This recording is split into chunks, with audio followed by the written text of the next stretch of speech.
ولم يكن له كفوا أحد أشهد أن لا إله إلا الله وحده لا شريك له وأشهد أن محمدا عبده ورسوله أما بعد فقال الله تعالى في القرآن الكريم أعوذ بالله من الشيطان الرجيم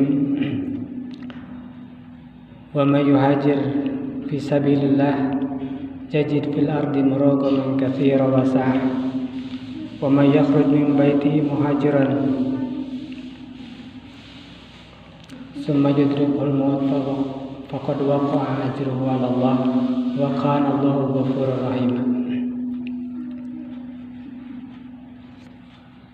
Ikhwatu iman rahimakumullah, sahabat-sahabat, teman-teman yang dimuliakan Allah Subhanahu wa taala. Kita bertemu lagi di acara yang insya Allah dimuliakan oleh Allah Subhanahu wa taala.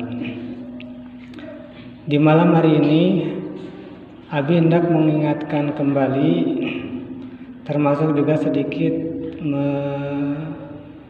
menyambung ya pembahasan yang kemarin tepatnya di dalam surat An-Nisa, surat keberapa ya An-Nisa? Surat perempuan, surat An-Nisa ayat ke-100. Surat An-Nisa keempat ayat 100 berkenaan dengan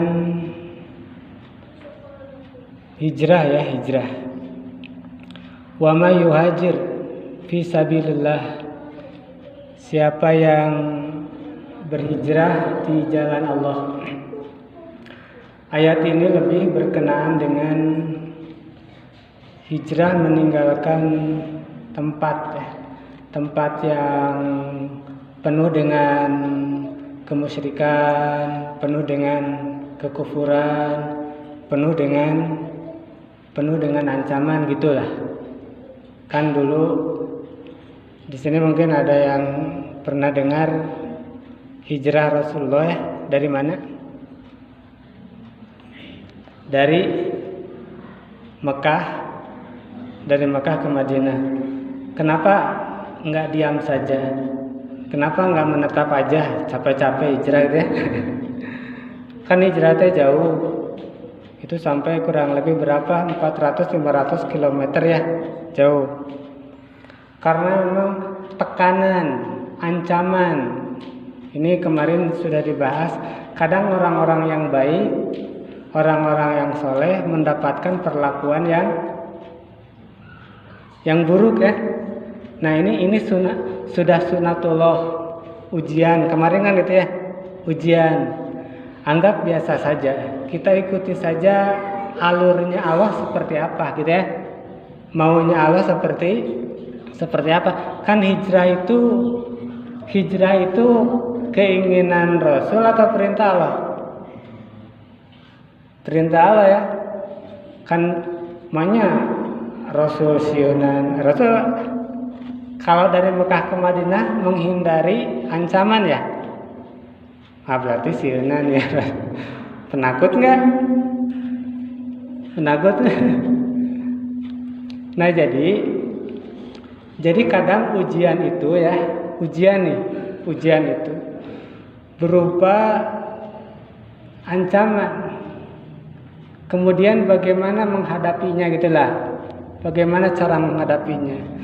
Sebisa mungkin jangan kemudian kalau fisik ya, jangan beradu fisik. Kan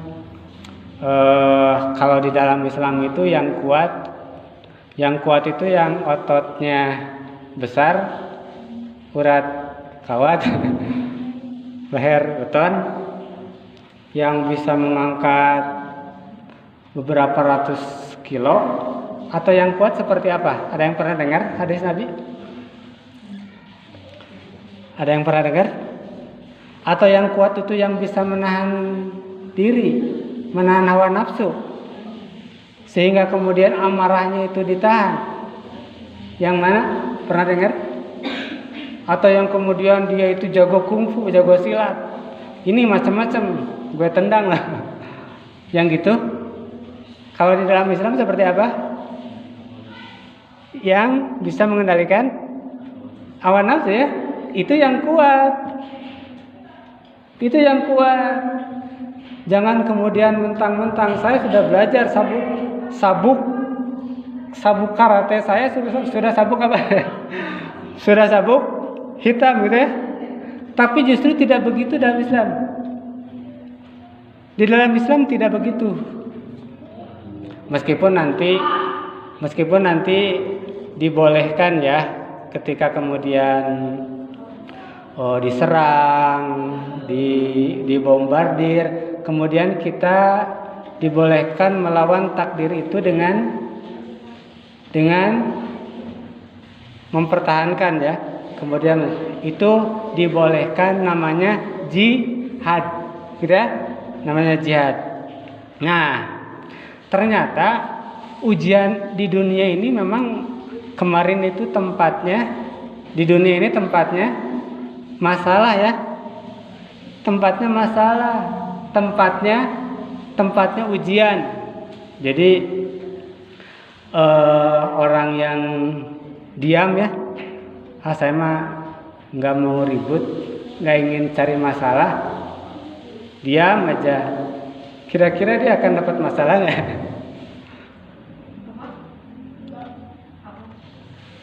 Saya nggak mau cari-cari masalah nih, ingin hidup tenang, gitu ya.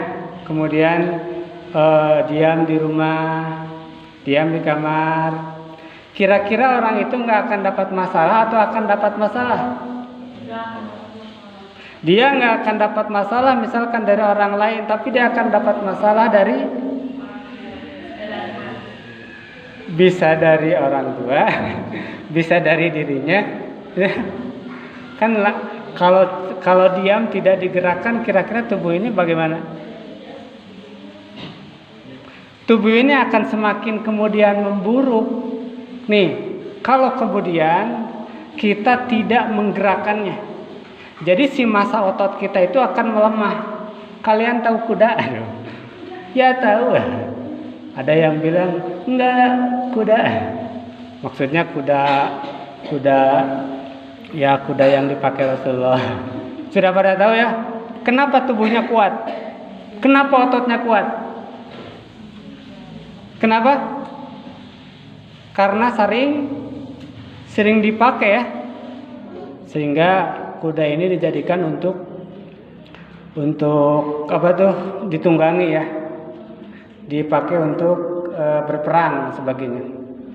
Nah, jadi kita diam saja, kemudian kita akan mendapatkan masalah dengan diri kita.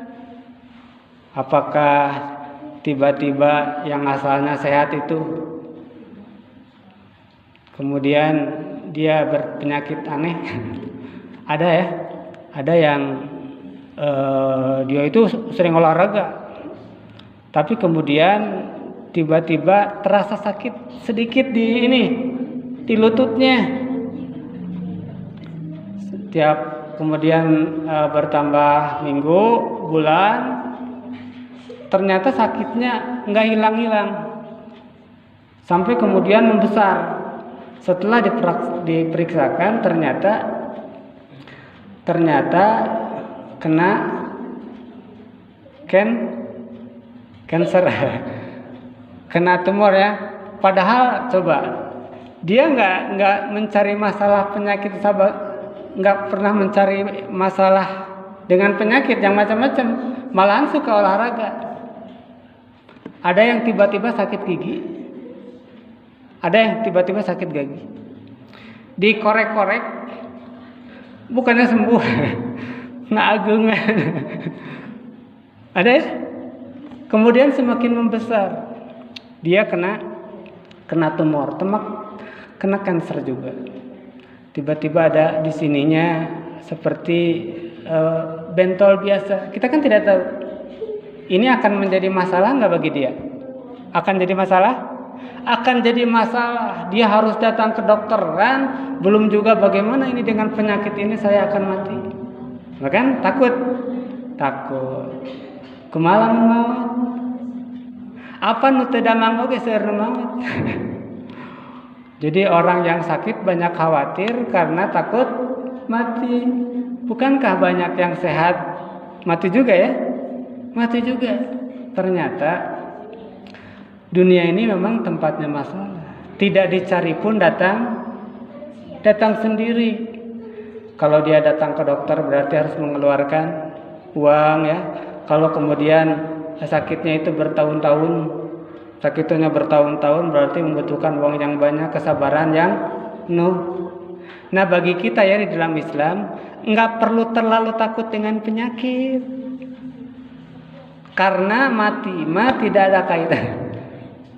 Karena kalau orang mati tidak ada yang mati dengan penyakit gitu. Jadi bisa jadi sebelum orang meninggal Allah uji dengan sakit. Kalau misalkan begini, itu orang itu meninggal karena penyakit kanker misalkan, kanker. Oh dia berarti matinya dengan penyakit membunuhnya. Tapi bukankah banyak yang berpenyakit yang sama, tetapi yang lain sembuh gitu ya? Jadi kalau begitu orang penyakit itu bisa mematikan? Atau karena memang sudah ajalnya?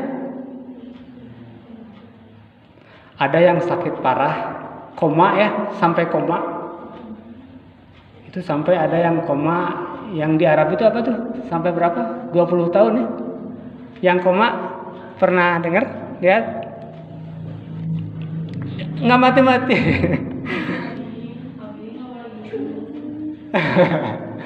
Ada orang yang putus asa karena penyakit, karena menurutnya ini tidak akan sembuh lagi. Di dalam Islam kita tidak boleh putus asa, karena mati itu tidak dengan penyakit, mati itu dengan ajal, waktunya sudah habis. Buktinya ini, sakitnya parah sampai 20 tahun, koma, kemudian tiba-tiba hidup ya, sehat. Ada yang 5 tahun koma, tahu ya koma anak ini ya, tahu. Jadi tidak sadar, tapi setelah beberapa tahun kemudian sadar. Jadi penyakit itu begitu. Penyakit itu ada obatnya. Ketika obatnya belum diketemukan, maka orang yang sakit tidak akan mati. Tidak akan sembuh. Mungkin parah, mungkin sampai kemudian koma, tidak bisa apa-apa, tidak bisa berjalan mungkin. Tapi belum akan meninggal. Bisa dipahami ya? Tapi belum akan meninggal. Jadi dia dibawa ke rumah sakit Al-Islam, belum sembuh. Dibawa ke rumah sakit Muhammadiyah, belum juga sembuh. Tapi ente mawat. Karena belum ajal ya. Dicana ke rumah sakit pindah, diacan sembuh. Diobatan ku tatanggina, ku herbalis. Meser propolis. Misalkan meser propolis. Pas klop dengan penyakitnya, misalnya klop dengan penyakitnya, kadarnya pas, bisa sembuh? Bisa. Ketika penyakit itu ketemu dengan obatnya, maka dia akan sembuh. Tahu ya konsep mati ya. Jadi mati itu ada waktunya. Jadi kalau misalkan di sini nih, Fit, ini kita lahir di sini ya. Kita lahir di sini. Allah menentukan ajal kita di sini. Di sini ajal. Ini di tengah-tengah Allah takdirkan sakit parah. Kanker misalkan stadium akhir. Stadium akhir sampai kemudian divonis ini waktunya seminggu lagi. Kata dokter, ini melihat kelihatannya ini nggak akan lama lagi. Kata dokter nih, lihat ini di dalam Islam nih, kan takdirnya di sini takdir mati. Meskipun dia sudah ditetapkan oleh seorang ahli ini, Ini biasanya yang begini mah seminggu lagi, sebulan lagi gitu ya. Tapi karena takdir matinya ada di sini, maka dia tetap akan hidup. Betul ya? Ada dulu yang ke geleng kereta sampai hampir setengahnya habis. Pernah dengar? Lihat ya? Masih hidup? Masih ya? Karena takdir matinya belum dapat. Itu tentang kematian ya, tentang kematian. Nah, jadi Abi kembalikan lagi. Jadi di dunia ini tempatnya tadi apa? Ujian ya. Tempatnya masalah yang harus kita hadapi bukan lari dari takdir itu. Kemudian putus asa sampai kemudian naik ke menara yang tinggi mau terbang gitu. Kan ada sampai kemudian karena putus asa ya naik ke tempat yang tinggi, dia terinspirasi oleh kapal terbang. Ya kapal terbang bisa terus ke atas ya, dia jatuh ke bawah, akhirnya meninggal. Nah maksudnya jangan seperti itu. Artinya ini tempat ujian gitu ya. Nah sama seperti orang yang soleh ini yang Abi akan terangkan nih. Apa Rasulullah? Kan Rasul itu orang yang lembut gitu ya. Orang yang lembut, orang yang soleh. Tapi kemudian diancam-ancam sampai kata-kata Allah, udah hijrah dulu. Hijrah karena Allah. Ini adalah perintah Allah. Perintah Allah. Dan ketika hijrah itu bukan persoalan yang mudah. Kan gak gampang. Kan kalau hijrah itu berarti meninggalkan satu tempat ke tempat yang, nah hadis yang tadi Abi bawakan ini meninggalkan satu tempat ke tempat yang lain. Cik, di sini ada yang dekat aja yang sudah pernah ke Garut. Udah ya. Kesana harus ada bekal. Harus ya, berarti harus ada bekal. Kalau naik motor harus ada apa? Harus ada bensin. Yang mengendarainya perlu bensin? Perlu. Yang mengendarainya perlu bensin juga. Akhirnya butuh biaya kan? Butuh biaya. Coba sekarang bayangkan. Rasulullah di padang pasir 400 sampai 500 km harus meninggalkan, berpindah dari Mekah ke Madinah.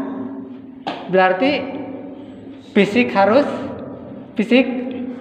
fit ya, berarti harus bisa jalan gitu ya. Kalau di tengah jalan haus, bawa air. Kalau lapar, makan.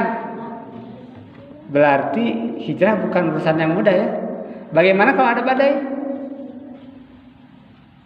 Nah kan, kalau ada badai berarti harus dihadapi.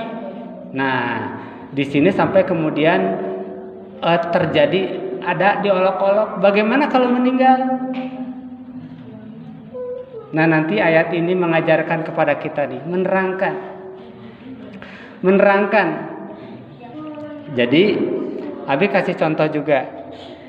Ada yang sahabat Rasulullah ini sering diterangkan. Ada sahabat Rasulullah yang kaya. Siapa? Abdurrahman bin Auf ya. Beliau kaya. Ketika hijrah ke Madinah kan tidak bawa apa-apa. Jadi kalau misalkan hijrah meninggalkan dari Mekah ke Madinah itu berarti rumah ditinggalkan ya. Peternakan, pertanian ditinggalkan ya. Nah, ketika dia datang ke Madinah, dia tidak bawa apa-apa. Rasulullah Shallallahu Alaihi Wasallam kemudian menyaudarakan. Kan ini orang yang hijrah. Kalau yang di Madinah berarti namanya yang gak hijrah disebutnya apa?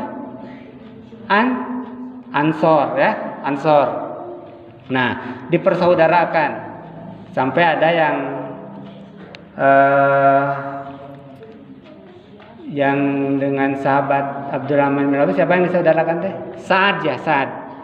Jadi dia Sa'ad itu berkata kepada Abdurrahman, "Wahai Abdurrahman, aku ini orang kaya." Tahu kalau Abdurrahman dia orang kaya. Cuman sekarang kalau hijrah berarti nggak ada apa-apa, nggak punya apa-apa. Saya punya 2 kebun nih, termasuk juga 2 pembantu. Kalau mau kan udah dipersaudarakan nih. Kan Rasul mah gitu, orangnya lembut, baik, mempersaudarakan, tidak mau kemudian saling bunuh-membunuh kan gitu ya. Selalu dihindari yang begitu. Dipersaudarakan. Wahai Abdurrahman, saya punya 2 kebun. Kalau mau 1 kebun ini saya kasih kepada Anda. Dan 2 pembantu ini yang satunya saya kasihkan saya nikahkan.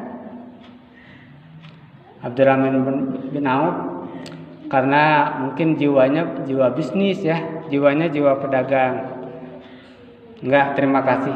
Semoga Allah memberkati hartamu. Memberkati hartamu. Tapi coba tunjukkan kepada saya pasar, marketplace kalau sekarang ya. Tempat berjualan. Jadi Abdurrahman bin Auf ini Allah takdirkan apapun yang dipegangnya, bisnis itu pasti jadi, pasti sukses. Abdurrahman bin Auf ini Allah takdirkan, dan dia orang dermawan, baik, tidak pelit dengan hartanya, Abdurrahman bin Auf ini. Jadi Allah takdirkan dia orang yang kaya, orang berduit, tetapi dia dermawan. Jadi ketika Rasul mau berperang, diumumkan kata Rasul, siapa di sini yang mau bersedekah? Saya mau mengirimkan pasukan. Maka Abdurrahman bin Auf itu langsung pergi ke rumahnya, membawa setengah hartanya, dikasihkan. Ya Rasulullah, ini untuk perjuangan jihad fisabilillah. Itu Abdurrahman bin Auf. Jadi sampai ketika dikasihkan itu jumlahnya 200 ukiah emas. Jadi kalau sekarang mungkin kalau dirupiahkan itu miliaran ya, bermiliar-miliar. Sampai kemudian sahabat Rasul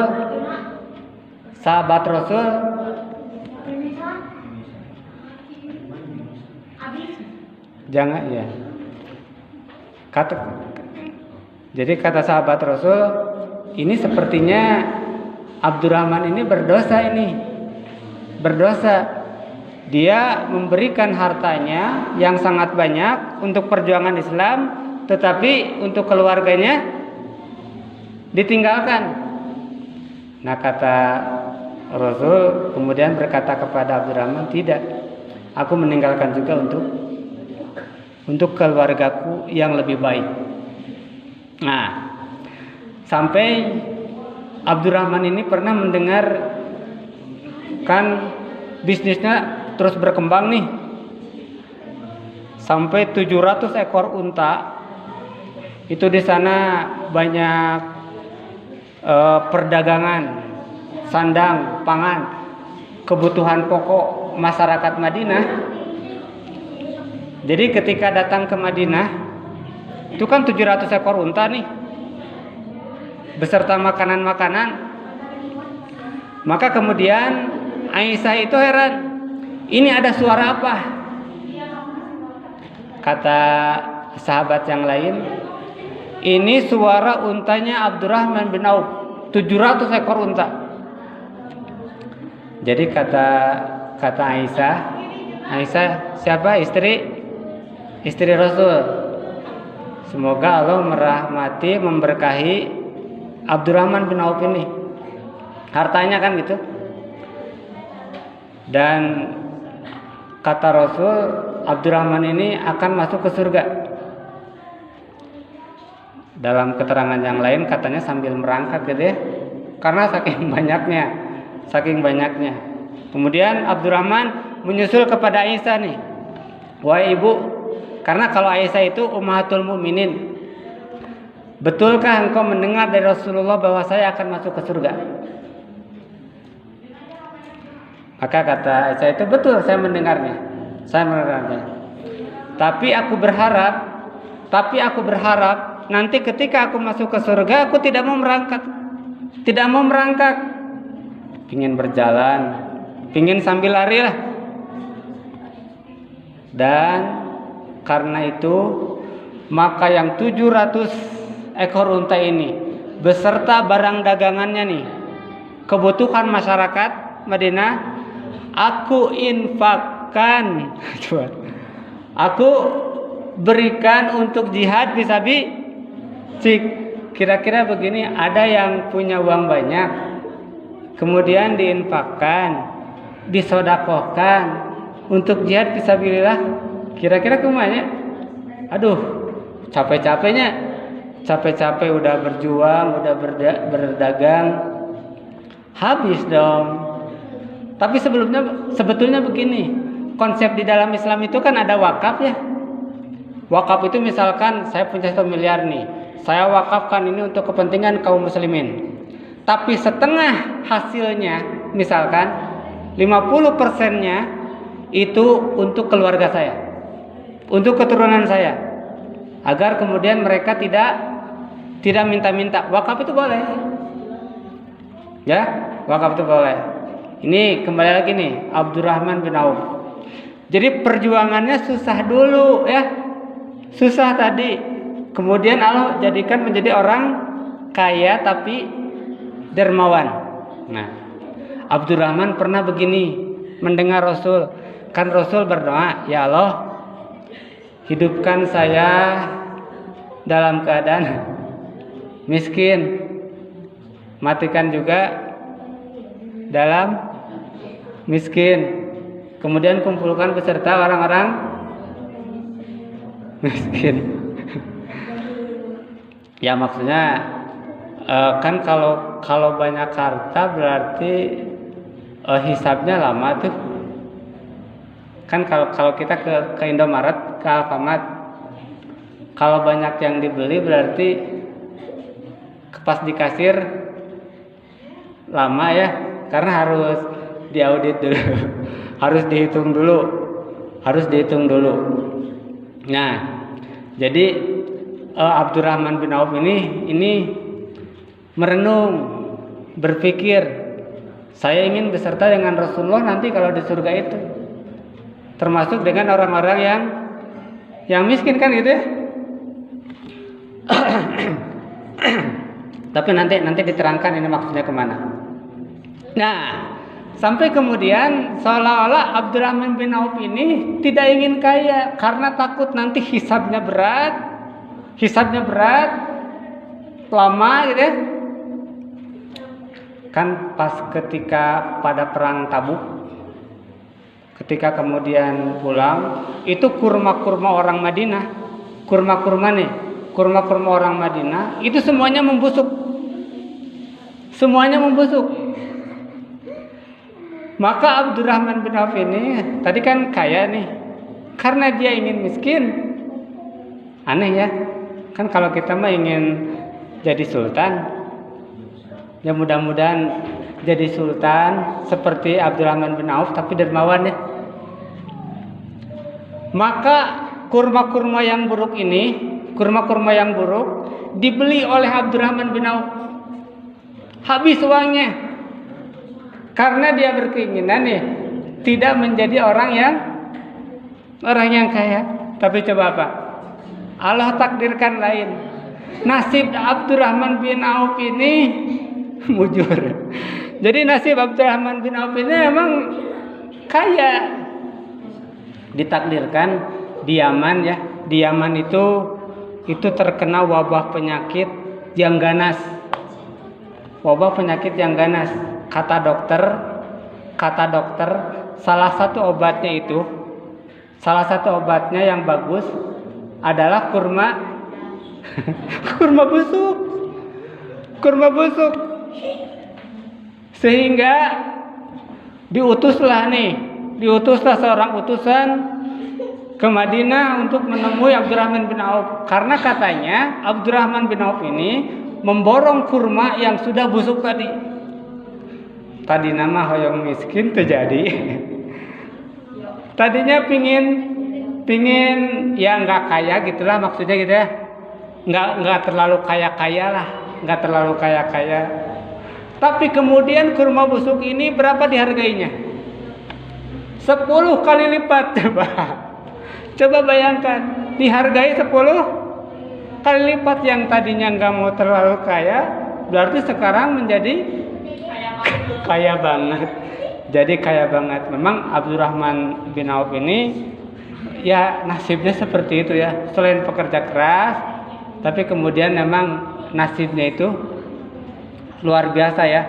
Dia ditakdirkan oleh Allah menjadi orang yang kaya. Tetapi beliau adalah orang yang sangat dermawan. Sampai kemudian Rasulullah meninggal, Abdurrahman bin Auf ini beliau tadi mengurus istri-istri Rasulullah setelah meninggalnya. Ada yang tahu berapa istri Abdurrahman bin Auf? Banyak. 4 ya. 4. Belum juga istri Rasul. Istri Rasul diurusnya. Dia beli tanah nih. Dia beli tanah. Si tanah itu kemudian dibagi-bagikan kepada orang miskin. Ini kapling buat orang ini nih.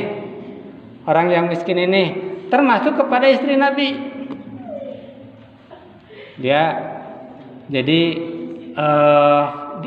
Jadi Abdurrahman bin Auf begini.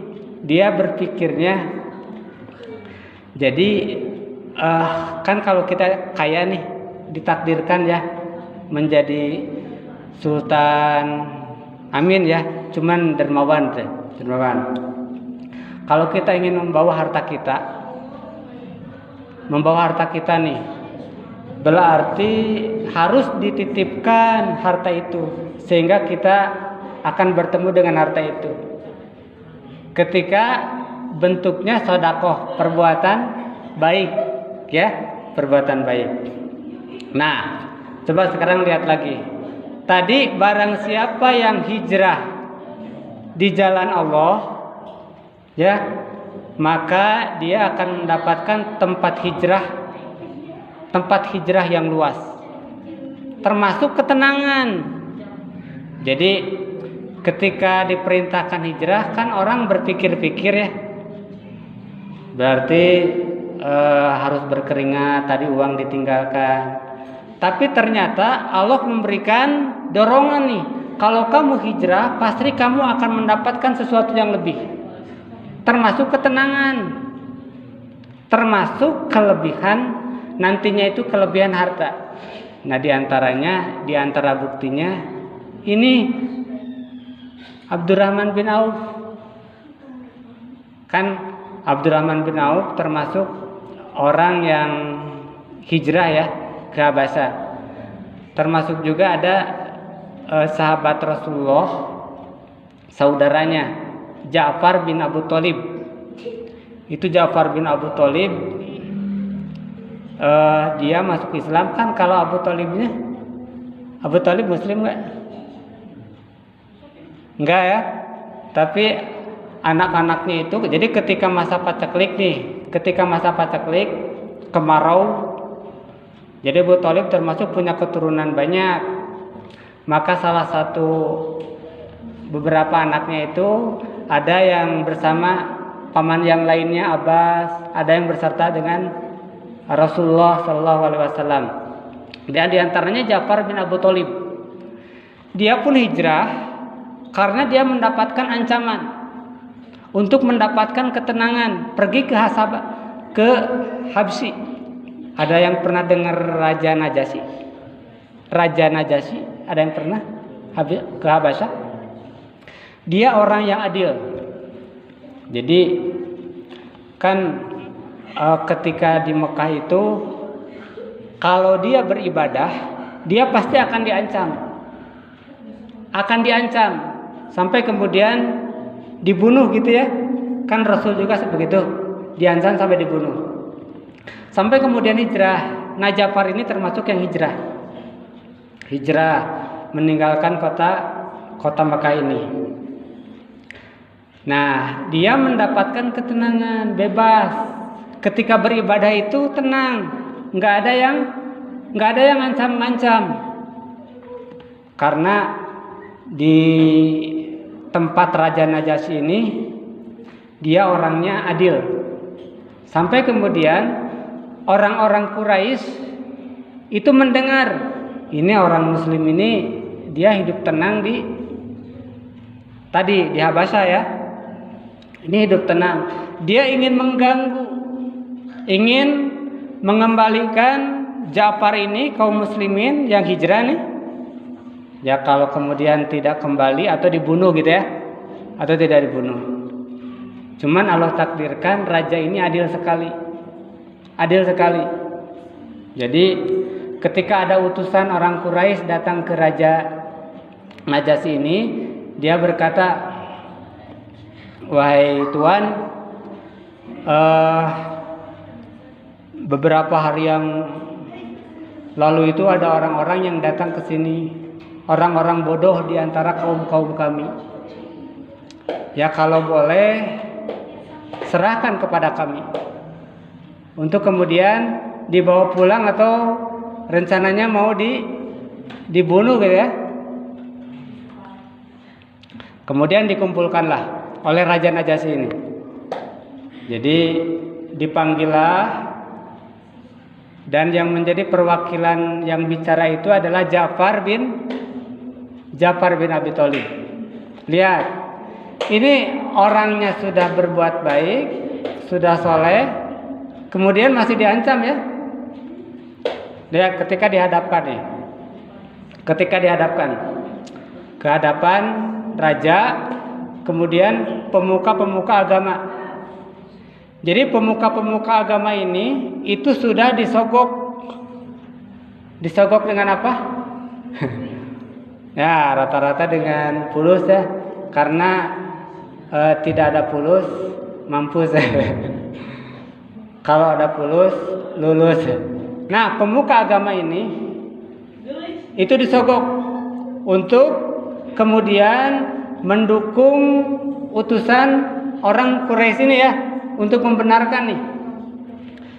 Jadi pemuka-pemuka agama ini udah dikasih barang-barang mewah termasuk uang. Ya seperti sekarang ya, kalau udah dikasih duit kan disogok. Akhirnya kemudian yang muncul adalah kebatilan ya, membenarkan. Nah, akhir cerita kemudian di hadapan para raja itu Ja'far nih. Jadi Allah berikan kefasihan dalam berbicara. Sampai kemudian Ja'far ini kata raja, wahai Ja'far, apakah benar yang dikatakan orang ini, utusan-utusan ini? Anda itu tidak mau bergabung nih, tidak mau bergabung dengan agama nenek moyang ini ya, orang-orang Quraisy. Kan disangkanya nabi gitu ya, kemudian sahabat-sahabatnya. Dia tidak mau bergabung, bersatu dengan agama orang Quraisy, kan itu tidak mau bergabung nih. Tidak mau bergabung, bahkan tidak mau bergabung juga dengan agama Raja Najasyi gitu ya. Cuman karena adil nih, karena adil. Kata raja itu kepada siapa tadi? Ja'far ya. Kata Ja'far, betul. Dulu saya ini berada dalam kejahiliahan. Dalam kejahiliahan, di mana di sana itu orang-orang berzina, mencuri, mabuk-mabukan, berselisih, berkelahi. Kemudian kami mendapatkan ketenangan, mendapatkan cahaya dengan kedatangan Rasulullah ini. Dalam sebuah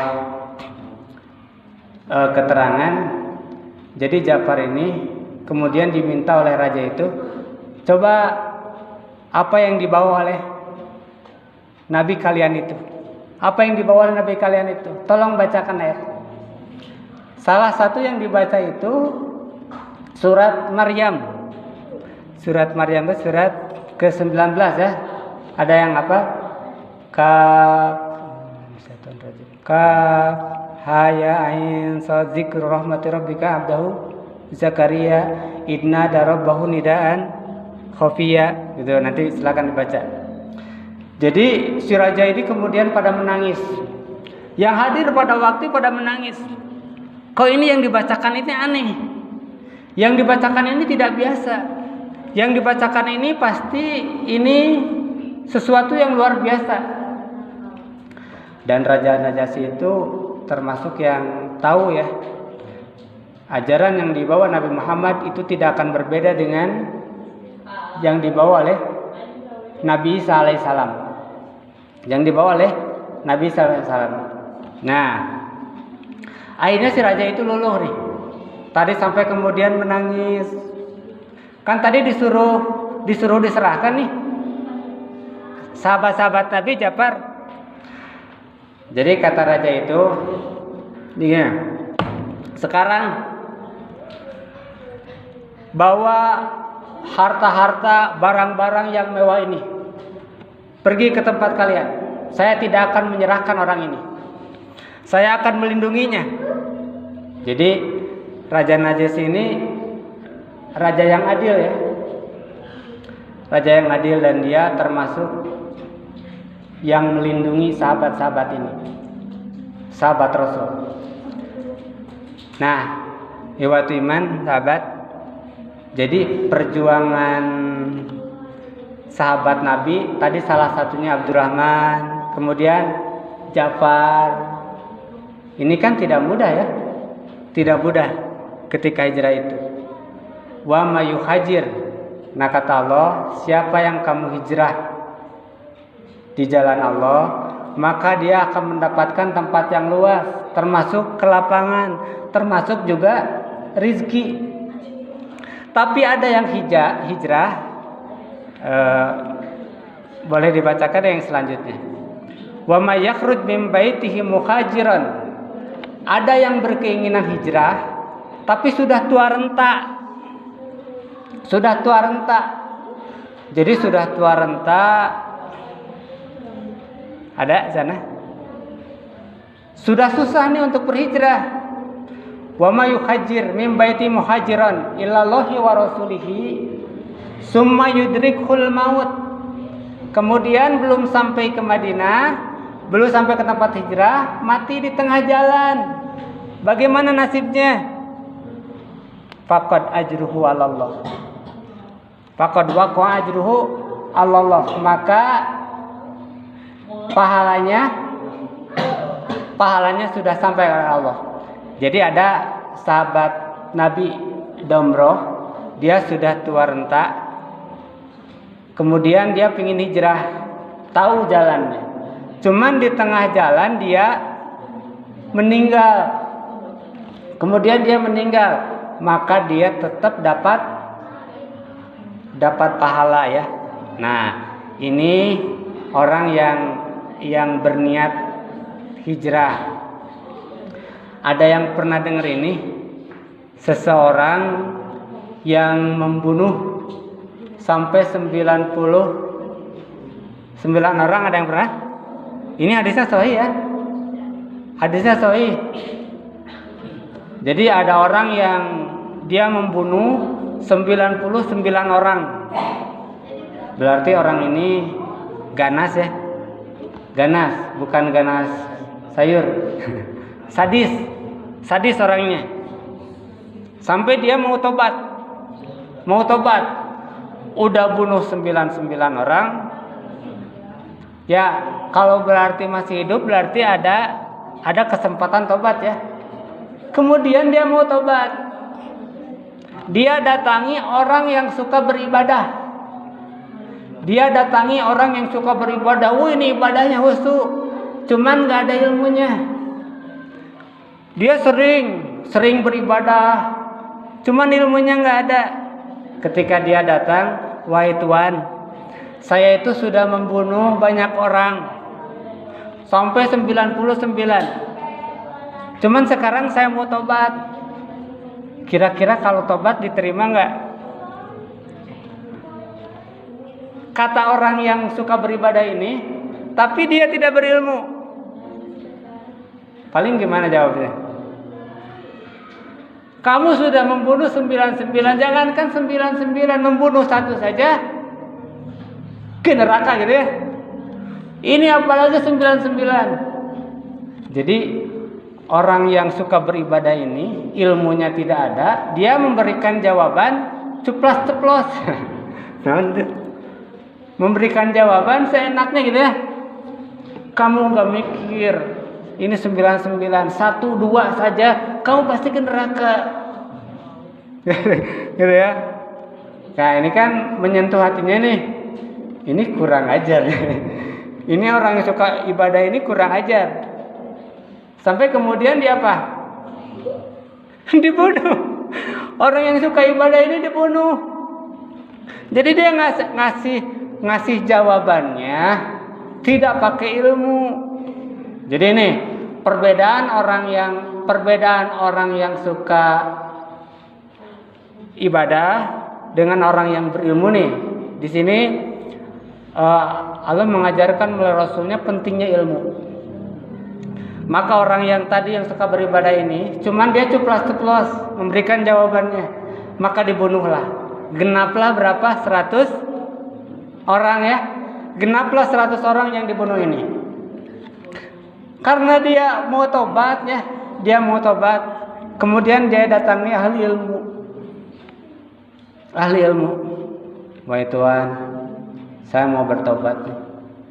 Insaf, ayeuna mah insaf, kapok, moal rek ngabunuh deui teh mah. Si kira-kira lamun tobat ka Allah bakal ditampi moal. Kira-kira kumaha? Pasti siapapun yang datang kepada Allah membawa dosa sebesar apapun, sebesar gunung, pasti Allah akan mengampuninya ya. Ini jawaban orang yang berilmu. Ini jawaban orang yang berilmu. Cuman kamu nanti datang ke suatu tempat, di sana ada orang yang soleh. Kamu harus tinggalkan tempat ini karena di sini banyak kezalimannya. Kamu akan terpengaruh lagi. Datangi tempat orang yang soleh itu. Sebelum dia datang ke tempat orang yang soleh itu, ini tadi jawaban orang yang berilmu tadi ya. Di tengah jalan apa? Mati. Di tengah jalan mati orang yang sudah membunuh ini. Maka kira-kira gimana ya? Faqad waqa'a ajruhu 'alallah.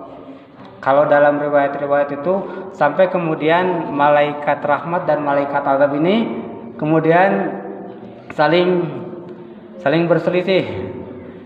Ini bagian saya karena dia sudah bertobat sebagainya. Ya akhirnya kemudian karena lebih sejengkal dia hampir sampai ke tempat orang yang soleh itu. Terselamatkanlah. Jadi niat kaum muslimin itu lebih baik dari amalnya. Innamal a'malu binniat. Hati-hati niat kita itu, niat kaum muslimin itu niat kebaikan ya. Niat kebaikan itu sudah dicatat ya. Kalau kita niat kebaikan itu sudah dicatat pahalanya. Betul ya? Tapi kalau kita niat keburukan tidak akan dicatat, betul? Nah, tadi ayat ini menerangkan tentang hijrah meninggalkan satu tempat. Tapi tidak akan sempurna hijrah ini ketika kemudian tidak dibarengi dengan hijrah maknawi. Nah, yang terakhir Imam Bukhari, tahu ya Imam Bukhari ya? Beliau mencantumkan dalam kitab iman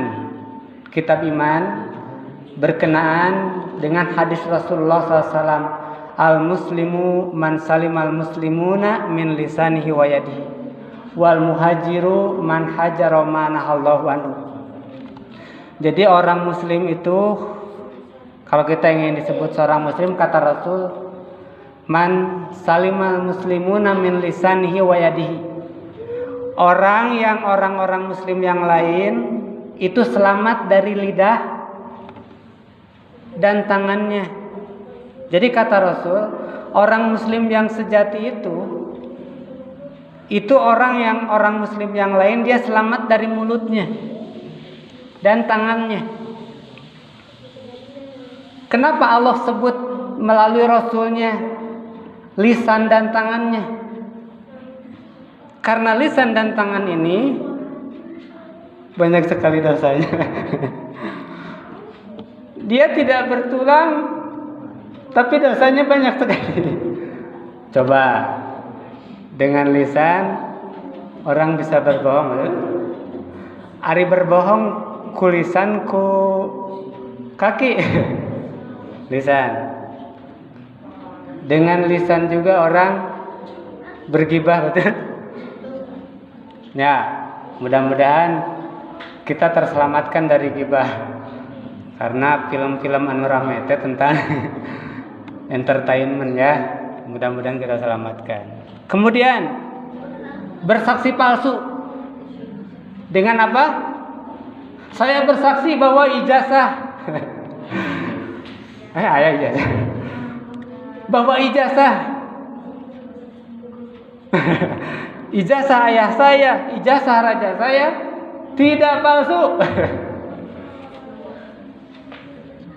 Ini mah di sana di negeri Antah Barata, seberah Konoha, seberah Konoha. Cik kira-kira hari saksi palsu eta ku kaki, ku lisan, kulisan dan tangan tadi yang selamat.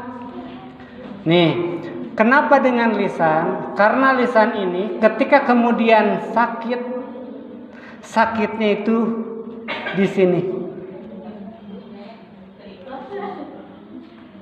Jadi hati-hati dengan lisan, kata Rasul ya, karena kalau disakiti dengan golok, disakiti dengan berdarah, itu seminggu sebulan bisa hilang. Tapi dengan lidah 1 tahun, 2 tahun, 3 tahun, 4 tahun, 5 tahun, 6 tahun nggak hilang-hilang. Ini si Anu dulu ini. Saya masih ingat nih, ketika saya di sini, saya dibilang apa? Kerabudung. Ini lisan ini ketika keluar, dia sakitnya itu sampai tembus ke sini. Nah, ternyata kata Rasul, orang muslim itu yang selamat, orang muslim yang lainnya dengan apa? Lisan dan tangannya. Kenapa dengan tangan? Karena ini yang banyak dosanya. Ada yang suka gini. Ada yang ngebully ya. Ada yang ngebully pakai ini, pakai apa?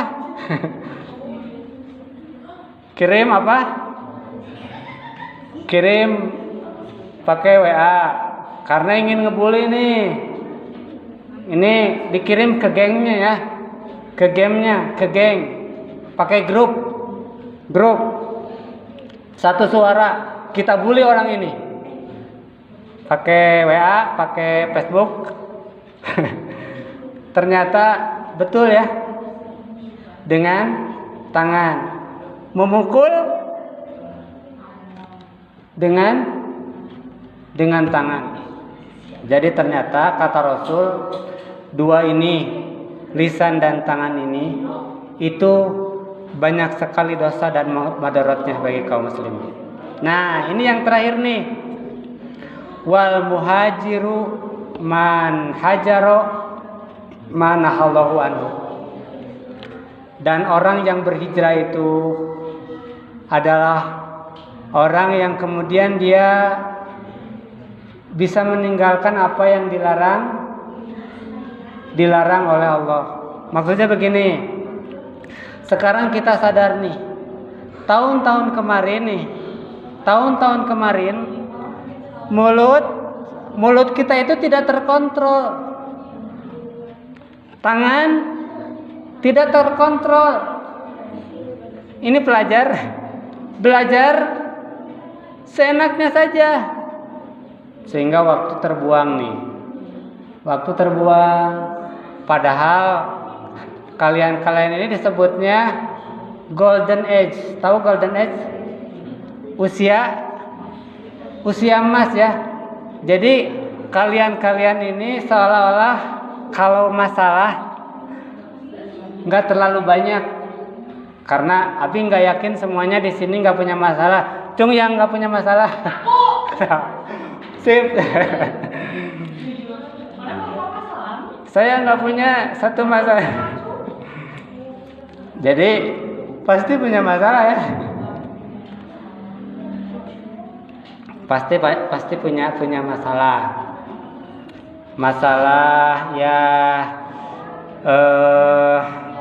suka nggak fokus kalau belajar karena terlalu banyak.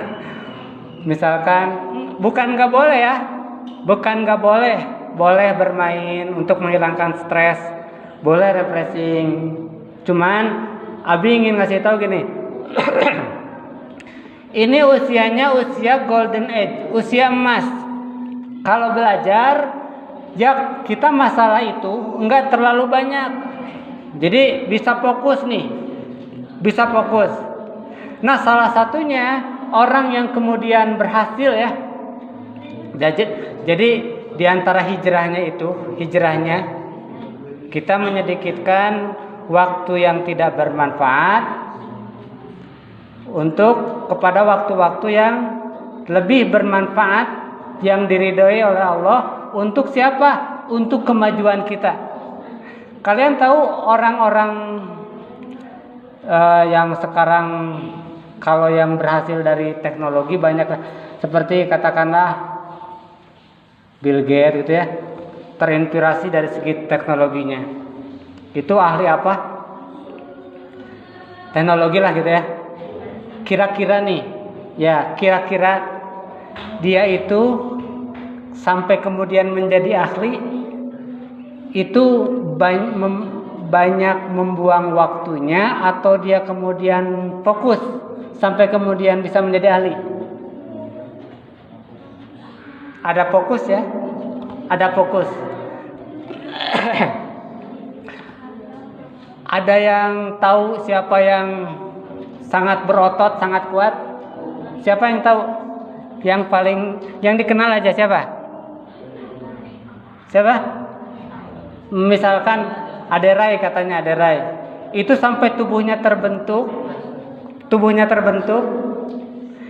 Itu dia belajar sungguh-sungguh, kemudian menghabiskan waktu yang banyak, atau berleha-leha kemudian tiba-tiba tubuhnya gemuk? Kira-kira proses. Ada proses ya. Berarti ada proses belajar nge-game ya, betul ya? Nah, jadi maksud Abi gini.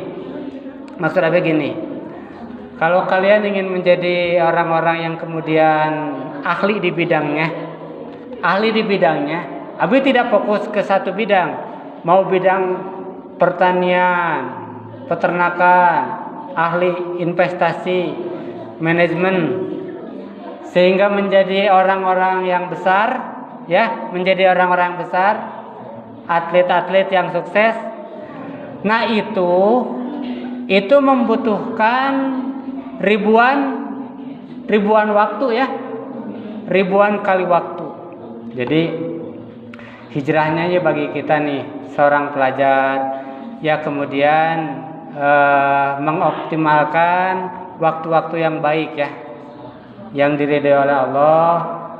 Ya terserah kalian lebih fokus di bidang teknologi silakan, di bidang yang agama silakan, peternakan silakan, pertanian.